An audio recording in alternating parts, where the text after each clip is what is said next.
podcast, a global conversation hosted by Alex Resvan Viennet.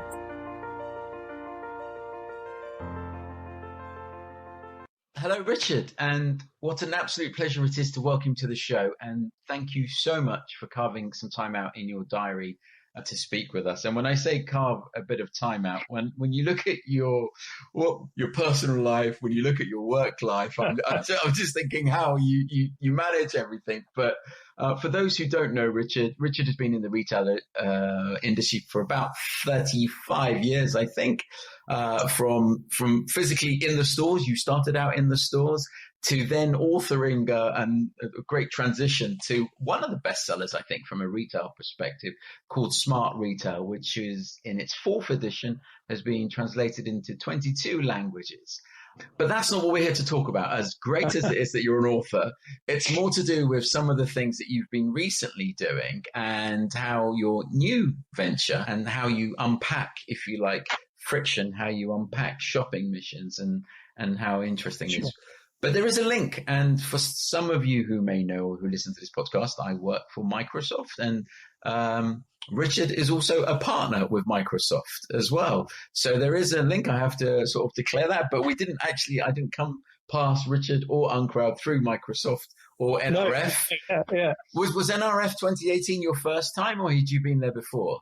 I've been many times over the years. That's where you sort of made the Microsoft connection for you, and you were back there this year. Yeah, and you've had the new book out that came out in the summer. How did that go? I mean, you had Friction a Reward, yeah, Friction Reward.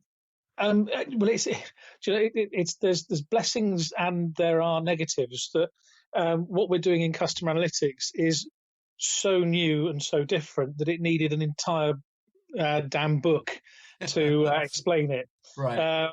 So, in the rules of sales and marketing, if you need to publish a book first, then you're doing something wrong. But having said that, the book has gone great guns. People love it. The idea of the friction versus reward metric has really landed. And it's landed because it's real. It's how customers behave. And it's the first proper explainer of an answer to the question, why do customers do what they do? Why do they choose one retailer over another, one brand over another? That exists. So my publisher Pearson have been amazing, supported it brilliantly as ever, and the instruction manual is going ahead of the business. So we're in good straits. I did get the feeling from reading about it that it is almost a template to how you came about the sort of secrets to the algorithms that then became the business. But before we sort of start unpacking the treasure trove of your experience and Uncrowd, I guess lockdown, 3-4 months. It's June the 16th. How has it been for you on a personal note? Well, my voice is not normally this raspy and high, and that's because I had COVID. Oh gosh. And my co-founder also had COVID.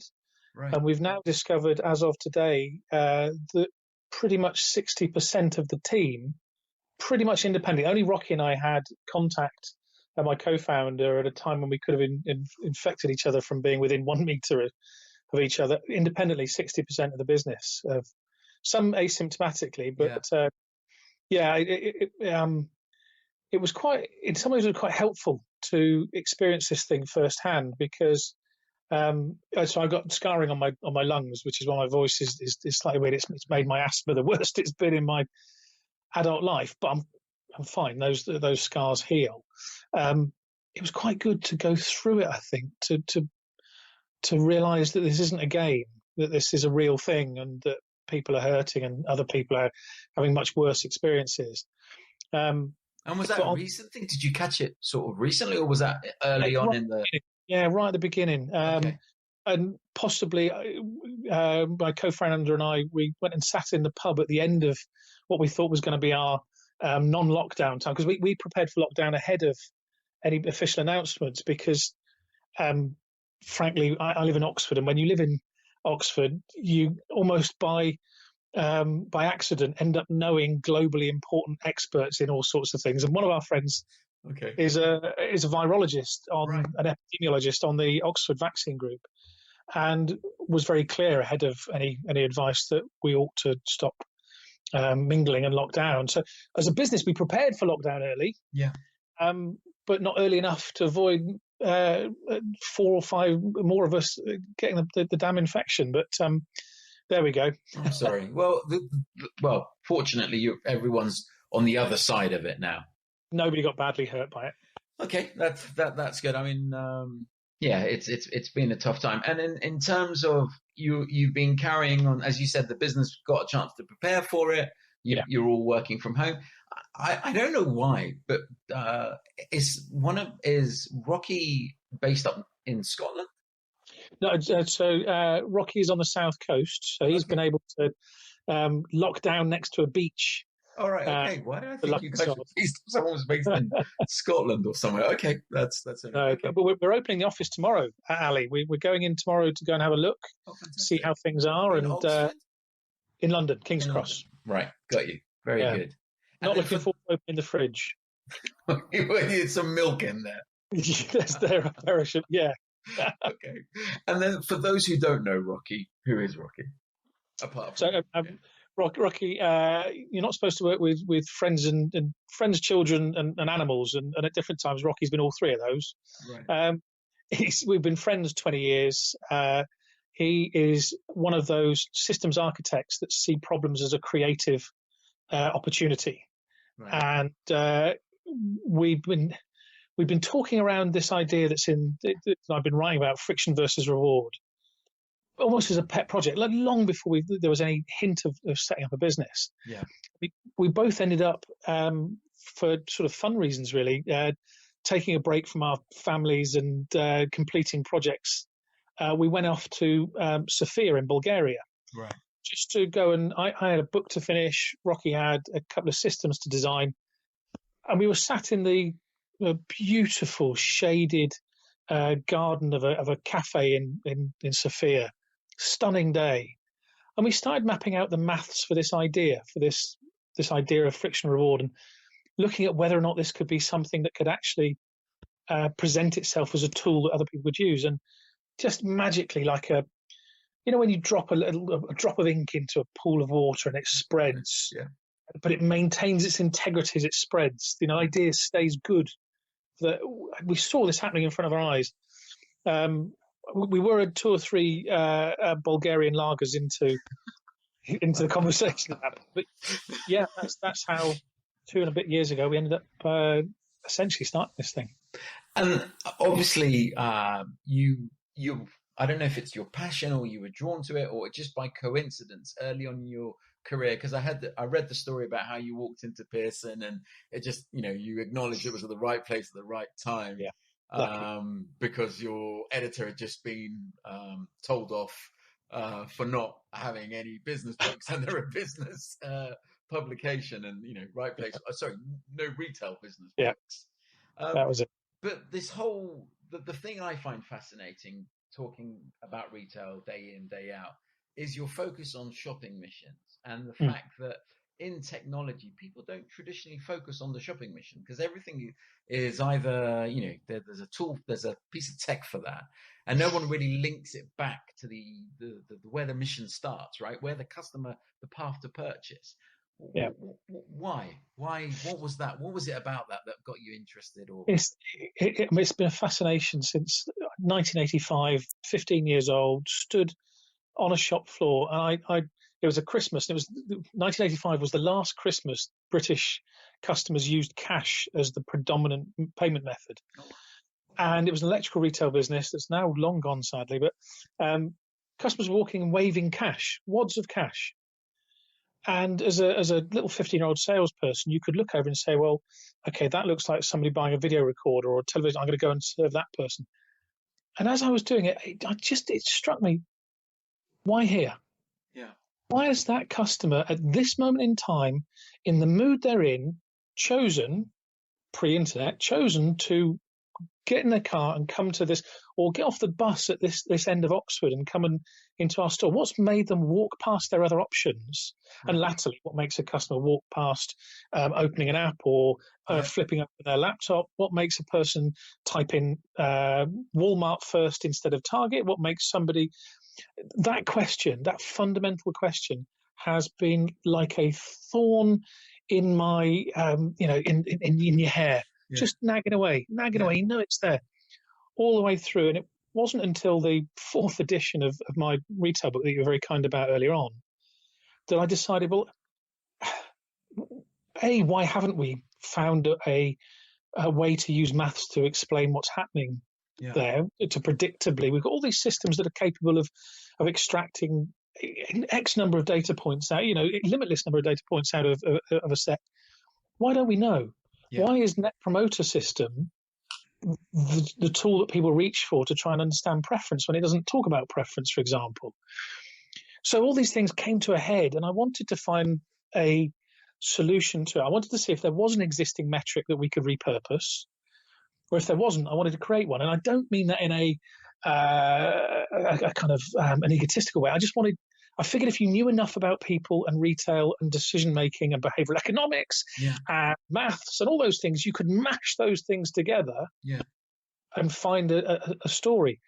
And what we discovered is something that you've mentioned a number of times in your work that appears to be fundamental, which is that if you can know the mission, if you know what somebody's trying to achieve, even if that person themselves is vague about it, even if it's a kind of a sort of ephemeral idea they've got, like, I think I'd like to go and buy something to cheer myself up. As long as you know the mission, and you know what mind state they're in at that moment they want to fulfill that mission, if you know those 2 points, you can build enough data around those two givens to be able to compare their choices and their options. And the critical thing that's happened, and it's something that particularly in your world is so powerful, is that we've had a change of power in the relationship between retailers and customers. So retailers used to hold all the cards. We put our stores where we wanted them to go. We ranged them the way we wanted them to be. We priced them the way we wanted them to be. There was some competition within that, but broadly we were in charge. What's changed is not that online retail exists. It's that the ability to choose alternatives easily and with low risk exists. So we're now in a choice economy. Customers are now in charge of that relationship because they are able to, at the flick of a switch, the click of a button, the dab of a finger on a screen, or get off the bus at this end of town instead of that end of town, ride their bicycle to this store instead of that store, park at this end of the mall instead of that end of the mall, so they go into so-and-so first. Now that customers are able to do that, the customer is able to say, I don't actually care about you, Mr. Retailer or Mrs. Retailer. What I care about is the best way for me to fulfill this mission in the mind state that I'm currently in. And that's the route I will go if I'm broadly aware of it. And most of the time I am. And things like status quo bias and loss aversion and reversion to the mean, those things will mean that it'll take me a while to spot better alternatives, but eventually I will drift to those better alternatives because that's calculably the direction of my travel if I don't really care about who fulfills my needs. And that's the critical thing in this, is understanding what those data points might be. And our breakthrough is that we recognize that essentially every single shopping journey, no matter how it's fulfilled, consists of two groups of things. As a customer, the effort that I have to put in to shop a particular way, that's my customer, that's my inputs, that's my frictions. And on the other hand are everything I get out of choosing to shop a retailer in that way. Those are my rewards, my gains. If you can know those two sets of data points, then you can make comparisons. Then you can very straightforwardly start to say, okay, for that mission and that mindset, this online option, most people most of the time will choose that one in that mindset for that mission. But actually this offline alternative, this physical one, This wins too in other situations. And the critical thing in this, and this is the big mistake modern retailers are making, is that customers only care about friction if reward is so low, there's no point them going through any effort to obtain it. Okay. So you said one of the best examples of that is queues outside of, before lockdown, a queue outside a Supreme store. Yeah. That's high friction. Yeah. But the reward is huge, and customers will quite happily wade through that broken glass and mud to get to that reward. Equally, Selfridges, there's not a single thing in Selfridges you can't buy cheaper and easier elsewhere. Yeah. But Selfridges thrives because the reward side is gigantic. It's a great experience and an amazing place. There's discovery, there's inspiration, there's surprise, there's, being able to see how things all work together. It's a performance, it's theatre. And Selfridges have also worked brilliantly to establish their credentials as a sustainable business that cares about all those things matter to customers. And the very short answer to your question right at the beginning is the reason that retailers haven't perhaps been looking at that is because retailers have been preoccupied by cost, choice, effort. Yeah. So I've got to be the lowest cost at the greatest choice at the lowest possible effort to win. Sure. Well, okay, if that's all you got, you're basically not quite as good as Amazon or not quite as good as Walmart. Yeah. And then you're everybody else. But that's not true. That's not how customers shop. Yeah. No, I agree. And I guess when you're in front of customers, I can imagine them wanting to, jump to your secret sauce and say, I buy it, I love it, I'll have 5. Tell me what your algorithm is, and can I? How do I get there? Which we'll cover in terms of, and I guess that's where the Microsoft relationship comes in. But in terms of, let's unpack what you've said. Yeah. The addiction to NPS in the industry, right? That's for now, until you inherit the earth. That's the current sort of. Why? Is it because it's just simple and in some sense? You tell me. Why is this addiction to NPS and how? Sorry, and maybe in some I'm generalizing. In some retailers, it has a lot of weight. In some, it doesn't, and they don't look at it all. But what's your view on that? So NPS isn't all bad. It's an understandable, straightforward measure that broadly says you're better or worse at a thing today than you were yesterday. Yeah. It doesn't tell you anything about what that then does to customer preference. Yeah. And the basic idea that promotion, that a customer brings their friends, that Fred Reichheld talks about. I don't know that that's actually ever happened in the real world. Yeah. I don't think we tell our friends that we really like Marks and Spencer's and we take them to Marks and Spencer's. But it's a great tool for rallying a team. It's possible to, and the thing about NPS that's really critical that its critics miss is it is like a quantum measure. It does work because it's observed. Yeah. So the very fact of observing a measure like NPS means that the business focuses on delivering customer experience improvement. The problem, none of that NPS measure tells you which bits of the investment you've made in customer experience have worked. Which bits haven't worked? Which bits should we work on first? Why is it that my promoter score is going up when theirs is going down? What is the actual specific critical difference? Yeah. But the chief answer to your question is that we retailers have been desperate for a proper measure of customer preference. Yeah. All the effort we put into finding, delighting and servicing customers, all that cost, all that effort, we'd like to know if we've done it well enough that they might come back again. Yeah. And so we're desperate for that measure. And then what happens is that one measure arrives and becomes an easy to communicate tool. All of a sudden, the C-suite are bonused on it. Yeah. And it's published as a big number in the investor communications. And the city are aware of it.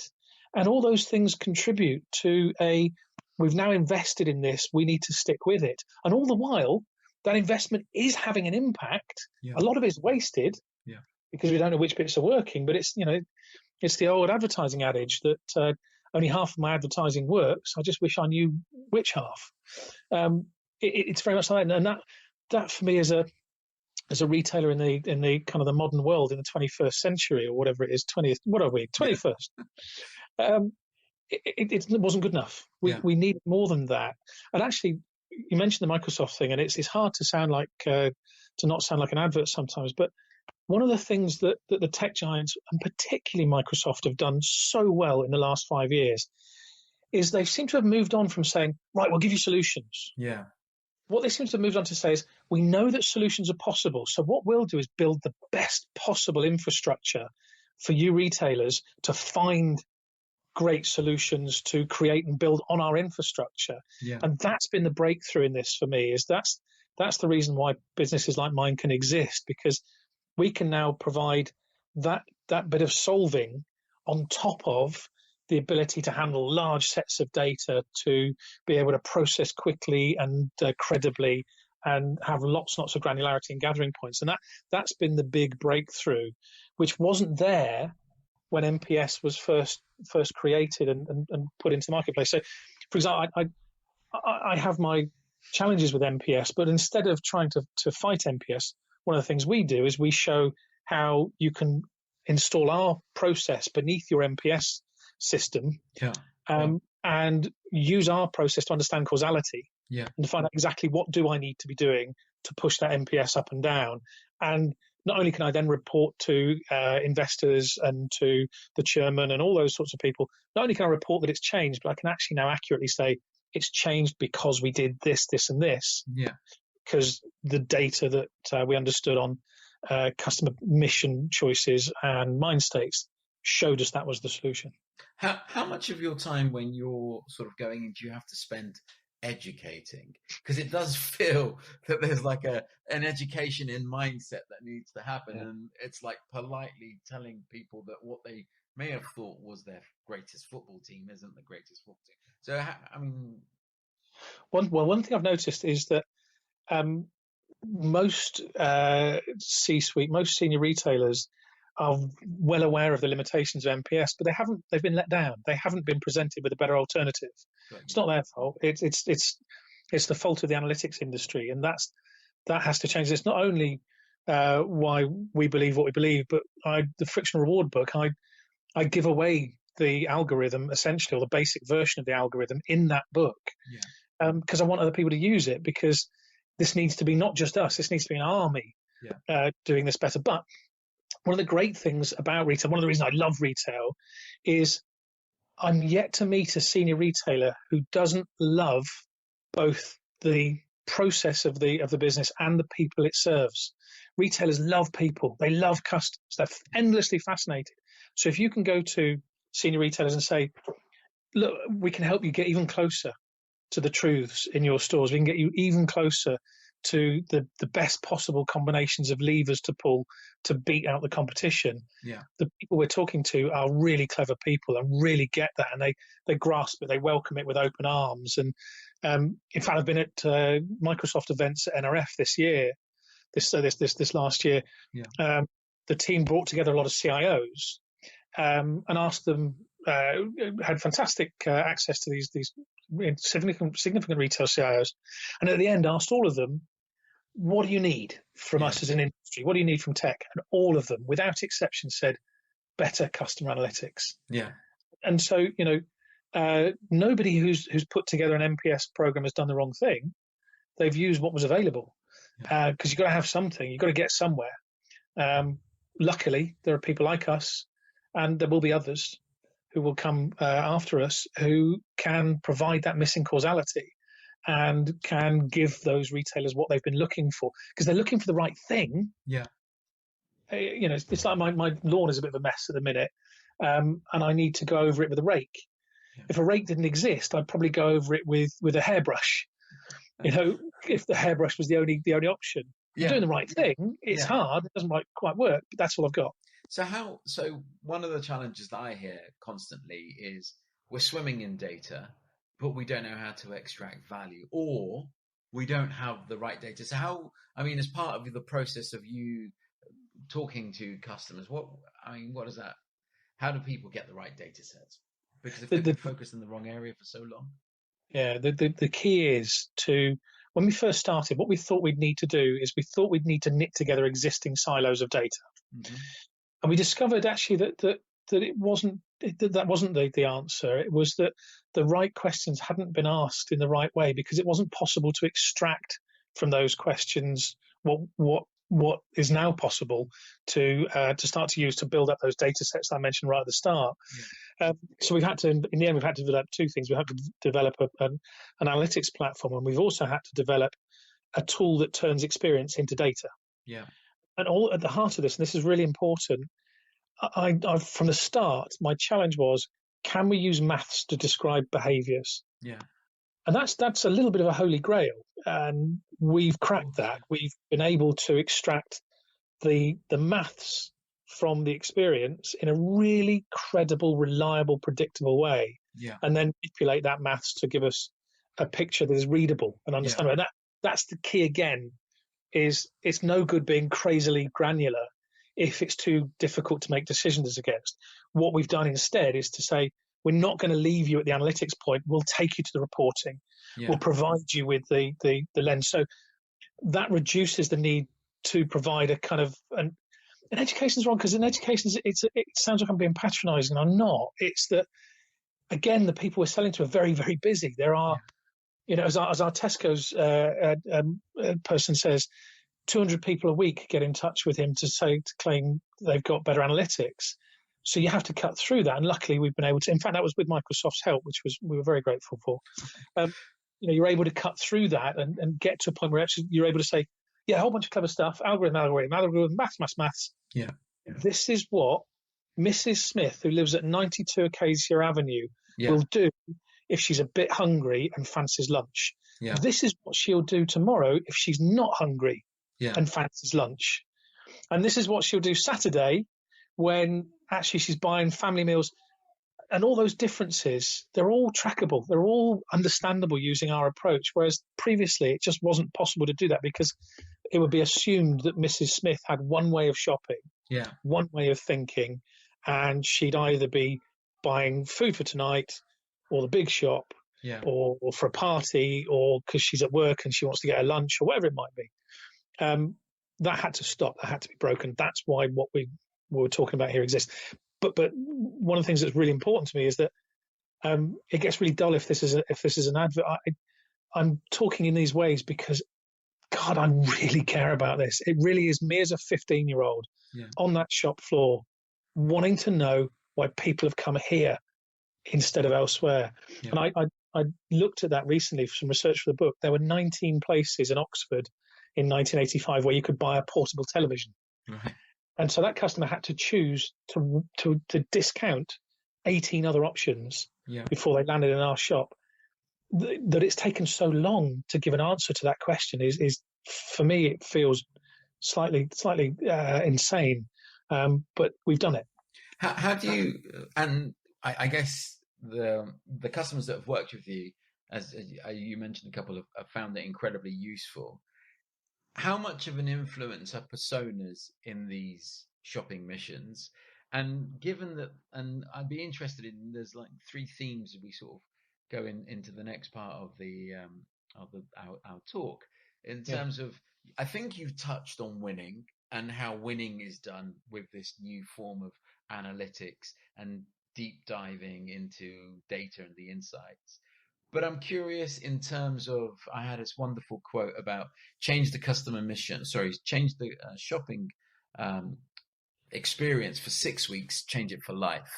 So if we accept that we're creatures of habits, then potentially there are new habits. Maybe not. Maybe we're all just slyly go back to where it was. But I think there's definitely an awakening that's happened in some verticals. But so if to sort of take it back and then talking about the new normal. So I'll give it your choice how you want to unpack that in terms of personas. What type of impact does that have? Future of retail, and then the new normal. My challenge with personas is something which is at the heart of the fallacy of persona-based segmentation. We use personas because personas tell stories, and stories are critical for getting anything done. Without stories, nothing happens. And so we have to convert data into stories, into narrative. That's vital. The assumption that one person shops in one persona each time and for each mission is insane. It's ludicrous. Yeah. It's ludicrous. For example, we were with a retailer a number of months ago who have one particular persona which they named Dorothy. Yeah. And they talk about Dorothy as this and that. And Dorothy has 2 cats and once had a crush on David Bowie and has a BMW and a senior job at whatever. Yeah. And so they go, well, so she's educated highly. She's in this wage bracket. Yeah. Therefore, she does this. Well, that can't be possible. You know yourself that you were in 5 different moods yesterday. Yeah. The day before, your mindset was 3 different ways. I'll read an article on sustainability this afternoon, and the next thing I buy after that this afternoon, I will shop differently for it. Yeah. I'll be in a hurry and I'll shop differently. I'll be very brand sensitive for some things. Great examples on my desk here are soft drinks. So that's an Ibra, and I've got a Fanta grape, and oh gosh, okay. I'll have a fist fight with somebody over my preference for Fanta grape versus, but I don't care where I bought it from. Yeah. If I'm in a hurry, I'll buy it from a petrol station. Yeah. If I'm considering it, if I'm getting stocks in for the family for lockdown, I'll order a crate of it from Amazon. Yeah. The idea that we're in one mood is nuts, but it's an explainer. It's a provision. It's a provider of narrative. We've looked at it a very different way. If we have a client who loves persona, we'll go, oh, very good, persona, marvelous. We'll just map their persona to our mind states, and that's fine. Yeah. So you don't have to interfere with that, but we can offer added value by saying, I tell you what about we subdivide each one of those personas and find you mind states that persona might also sometimes be in. Yeah. Sorry, go ahead.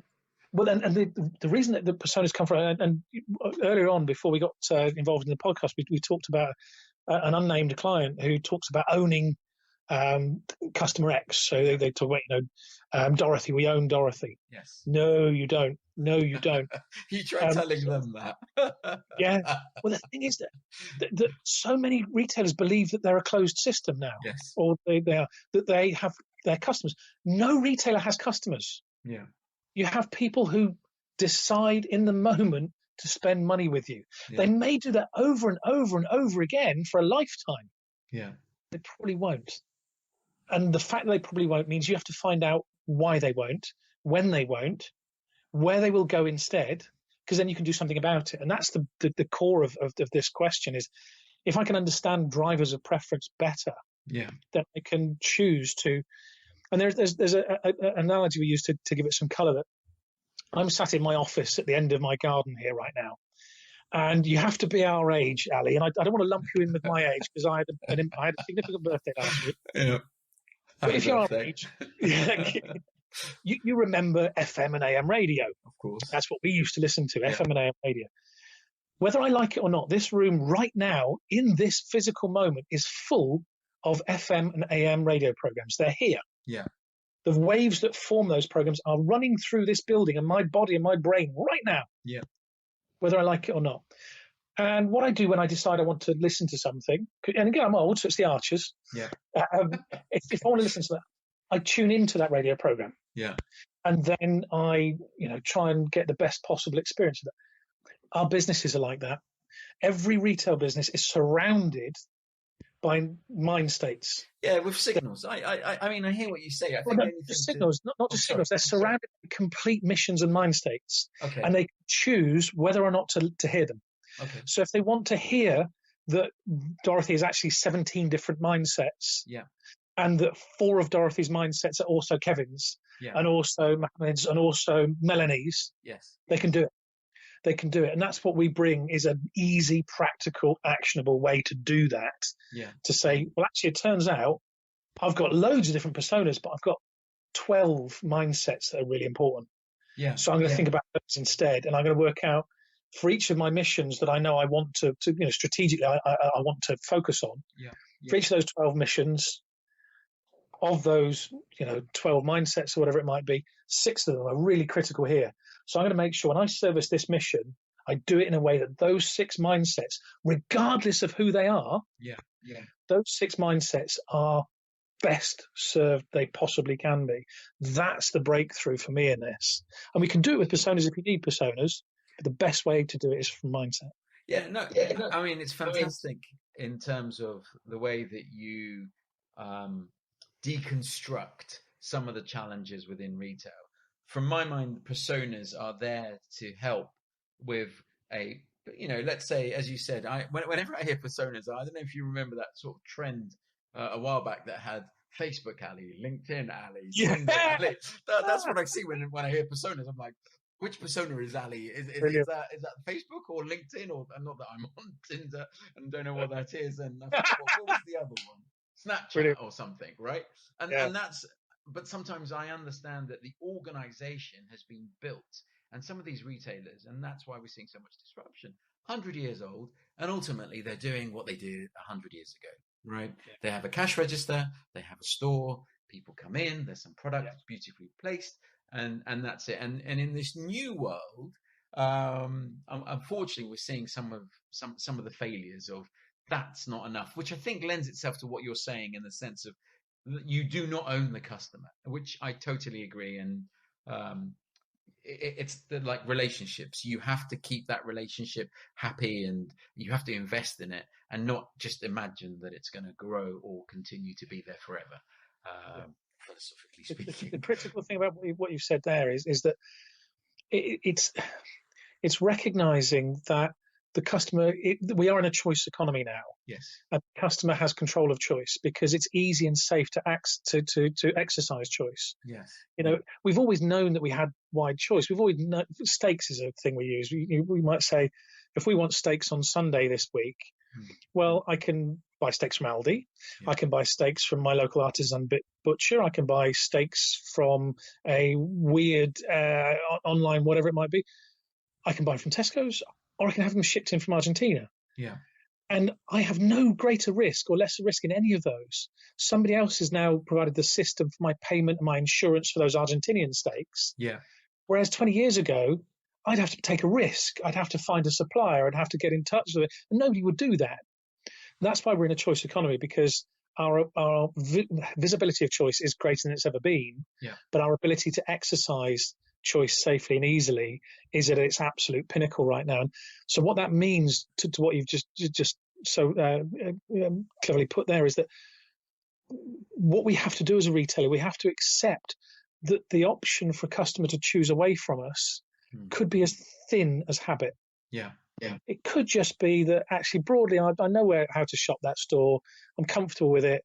And the first time somebody tells me, oh, have you seen what they're doing at Aldi? Or the first time I read an article, or the first time somebody, a witch report is quoted on the BBC that says that these half price, I'll ignore it. And the second time I'll ignore it. And the third time I'll go, do you know what? I'm at this end of town. I'm going to nip into this Aldi that people keep talking about.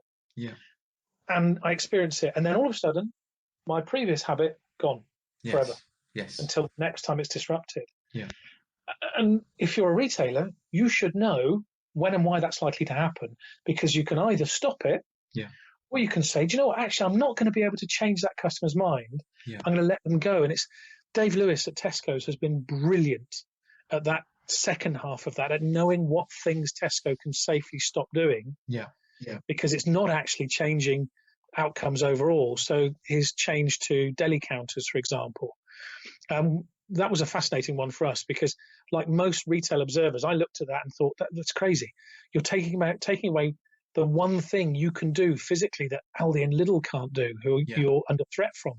You're taking away the one thing Ocado can't do.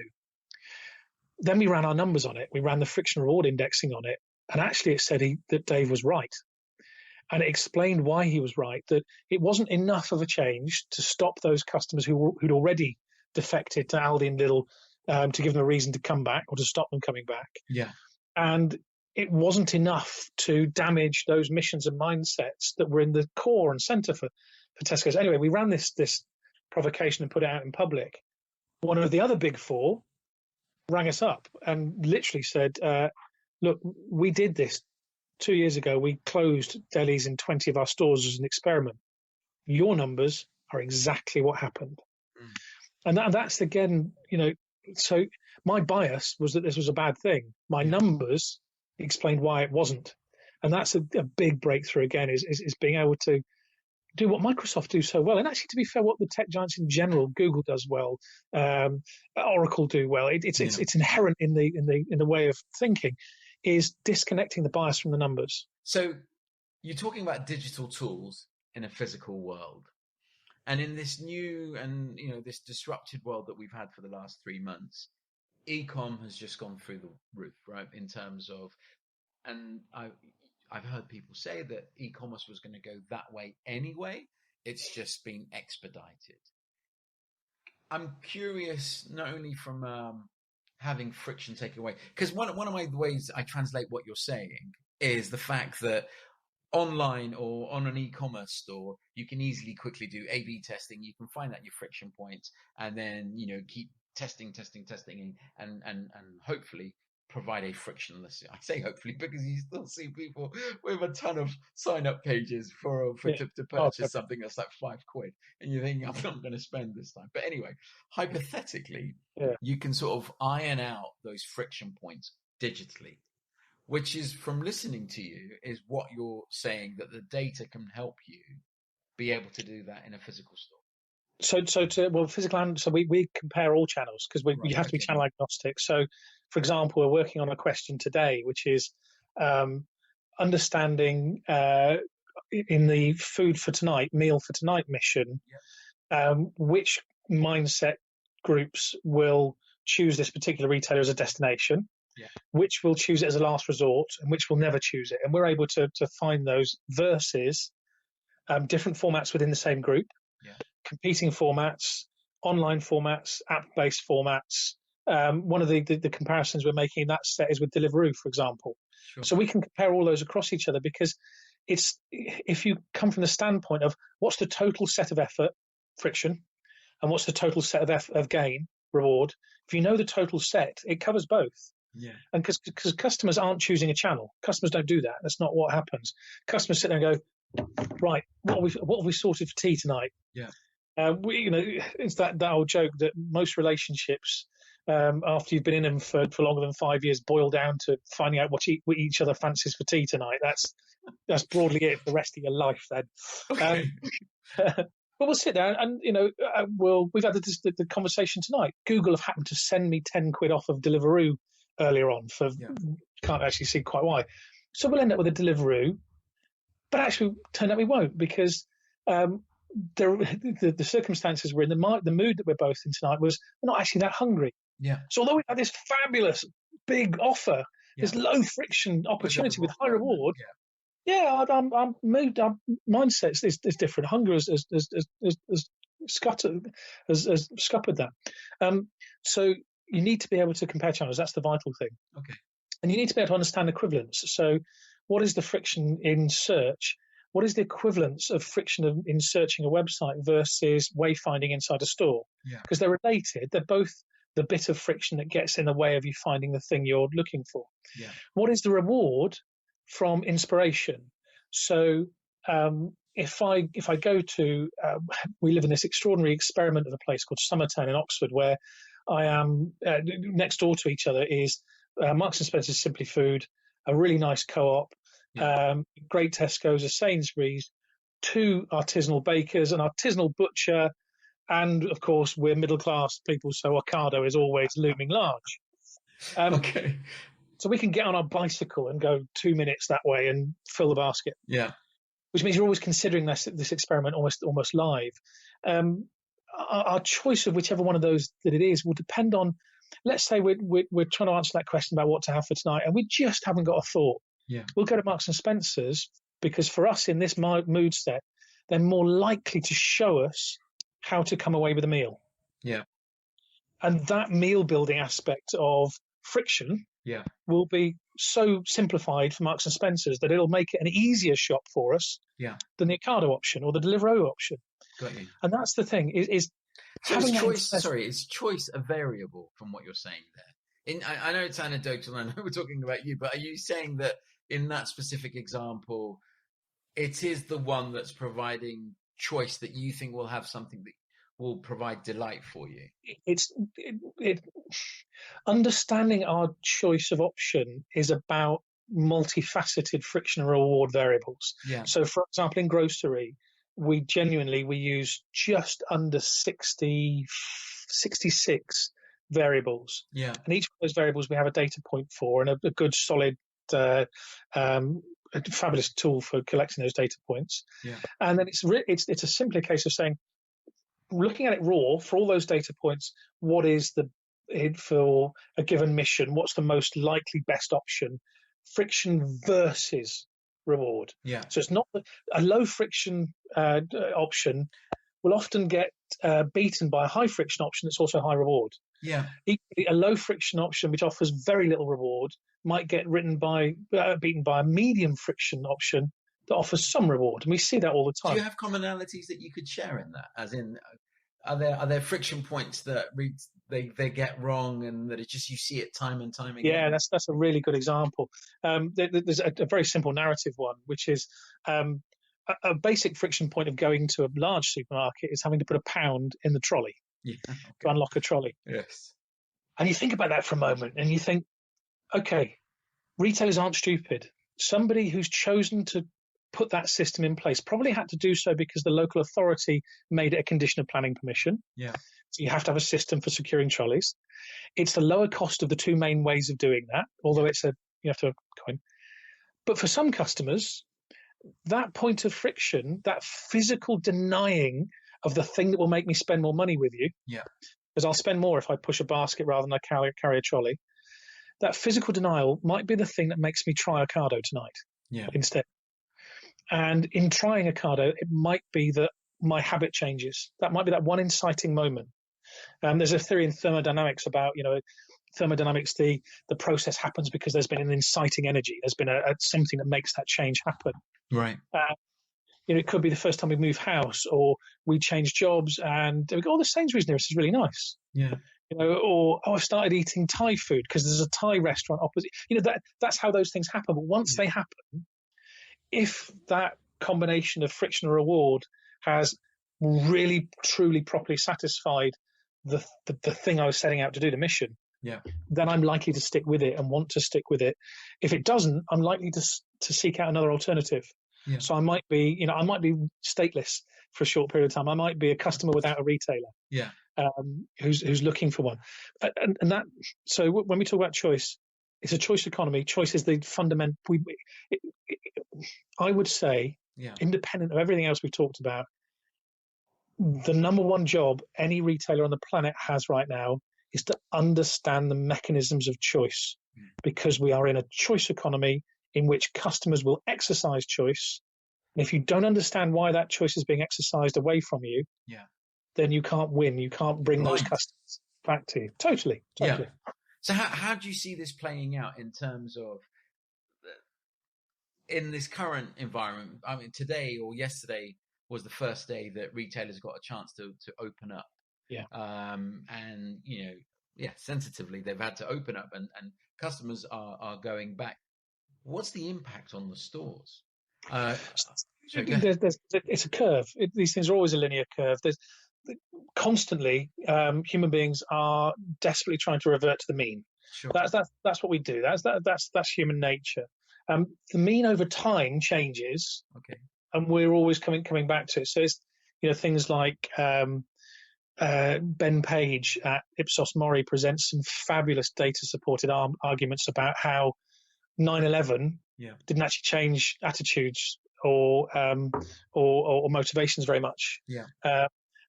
And he says, well, okay, that might be because it was isolated. It was one city. It was tragedy for the world, but it was one city. So then he presents the rapid change in communications technology. Yes. And all the lines on social attitudes and things like what people want from life, what people want to achieve for actualization. Those lines are all really steady. There's no bump when those things happen. They're all really steady. Sorry, is this new research, or is this was this research through the COVID period? This is pre. Well, this is part of. So he's been pulling in research points during COVID to show how Ipsos's perspective is that it's not likely to change very much. Okay. Then global data. Neil at Global Data has a fabulous view of the reality of trends. I mean, it's one of my favourite analysts. And I was looking at last week, Neil, and UBS have also supported this. McKinsey's have supported this. That broadly speaking, that reversion to the mean will happen perhaps more quickly than we expected it to be. Sure. But what we've done, again, what you do with customer analytics, if you do it in the right way, is you make sure that your analytics are able to cope with bumps and sudden changes. So, for example, those friction reward variables I talk about, 2 of them are related to trust. One of them is related to safety. There's another one that's related to access. And there's various bits you can put together. And our platform actually makes this really easy to do. It's a bunch of sliders, and you just go, I want that one, that one, that one.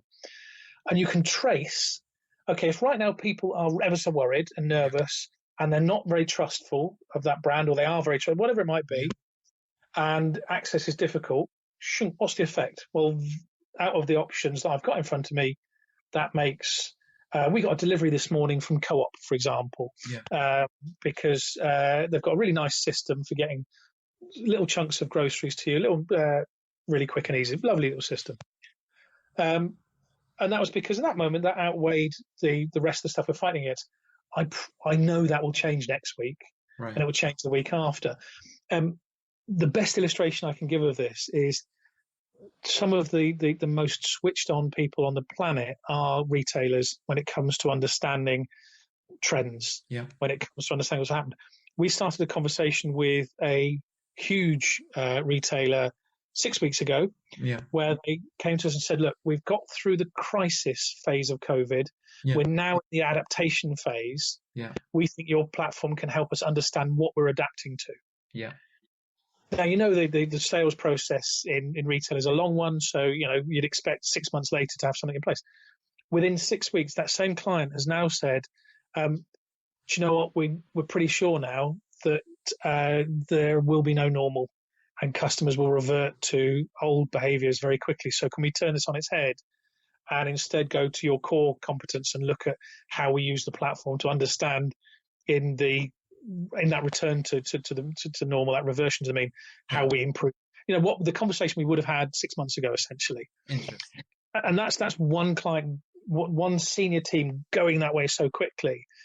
The one thing that I think is starting to become a consensus, though, is the trend line for online share of all retail sales has been like that for some time, for 5-6 years. The best estimates I'm seeing, and again, Neil Saunders at Global Data had a great projection of this, is that we've probably accelerated 2 to 3 years. Same line, same angle of curve, but it's jumped up 2 to 3 years. But even then, and UBS presented some data last week where they said that they think in the US by 2025, at most, we'll be looking at 35% of retail online in the US. So that's still physical retail being the predominant format of retailing in one of the biggest marketplaces. And I think they're probably right. I think there's a lot of credibility in that. But again, even in the markets that have opened, look at Wuhan, look at Paris, look at those places that have opened up before we have, and that reversion to old habits is dramatic. It's remarkable, given what we were talking about 2 months ago. And so I think on balance, both the data and the sentiment is supporting the notion that we must be aware of the fact that in any statistical kind of regression, that we're talking about real people, not just a move of numbers. There will be some people who stay here forever, and who stay frightened for the rest of their lives. We must be gentle, and we must be cognizant and empathetic to their challenges. Who wouldn't want to be?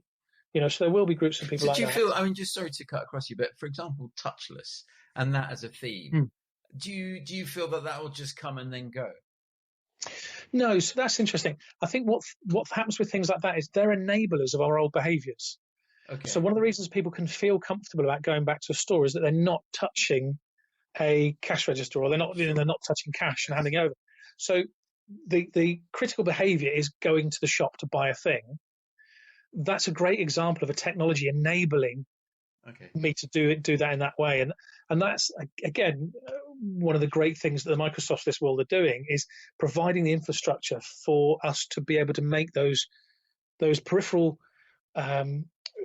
foundation changes, infrastructure changes. That allow us as customers to do the things that we generally always want to do. And you see that through history. You know, our needs haven't really changed very much. We want to be warm, clothed, to have Maslow's hierarchy of needs, right? Yeah, the company that we want to have. We want to, all those things that we know. We broadly haven't changed terribly much. Our eyesight, the way the human eye works, the way it does, because our brains are still looking for the thing in our peripheral vision that's going to eat us, or going to provide our next meal, or is going to provide us an opportunity to, propagate the species. We think we're a million miles away from that. But our physical structure of our vision, when we're looking at cans of soup in a retail aisle, our brain is looking for a pterodactyl. I don't think they existed at the same time, but you know what I mean? It's looking for something that's going to bite our head off. And that's fundamental across behaviours. The new normal, how could we go back to being the same if we have been impacted by this sort of 3 months of being, something must have changed with us and our children. The fact is that, I believe, but we just don't know what the outcome of that is. I don't know what. So there's two kind of rivers flowing at the same time there. There is the river of intent, and the river of behaviour, and also if you have an observer of the river and you ask the observer, what do you want that river to be? You'll get three different answers. You'll get the intention, the observation, and you'll get the actuality. And what happens is, I don't like to use anecdotal examples if I can avoid it, but I've loved sitting here with my youngest child is 4. It's his birthday today, and my office looks out into the garden, and I've spent most of the day playing with Ezra today. It's been fabulous. I want that every day. But an opportunity will come along to sell Uncrowd to a client, and I'll make a choice. And then it'll happen again, and then it'll happen again. And I think that I understand what you're saying. Yes. But what happens? The best illustration of that, when I talk about reversion to the mean is shifting. So I don't think we'll ever make those decisions as badly as we used to. So I think we will say we've actually had a 3 month holiday in some ways, and the things we like about that we'll try to keep. When it comes to retail, a lot of customers have found local supply to be way better than they ever knew possible. And so they've waded through quite a lot of friction, bad websites, weird ordering processes, emails to people to get hold of local product, to get hold of great things, local bread, local meats, local pies. And a lot of people will say, well, I want to keep that going. But the first time somebody says, do you know, I've been getting this amazing sourdough from the bakery that I didn't even know existed, 4 streets away, fabulous. They deliver it on a bicycle, it was amazing. But I did run out earlier than I usually do last week, and so I grabbed a sourdough from Tesco's. And do you know what? It's not bad. The first time that happens turns into the second time and the third time. And so the reversion to the mean might be shifting.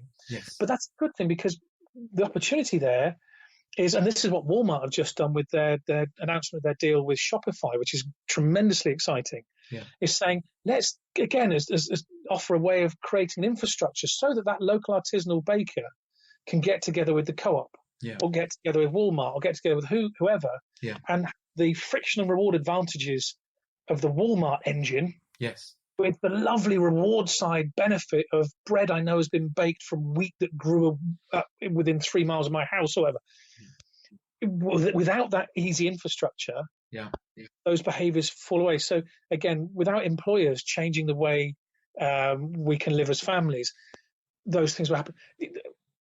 Those businesses that say they will never go back to an office are not open to the reality of human dynamics and the reality of relationships, the way that nobody needs to be in an office 5 days a week.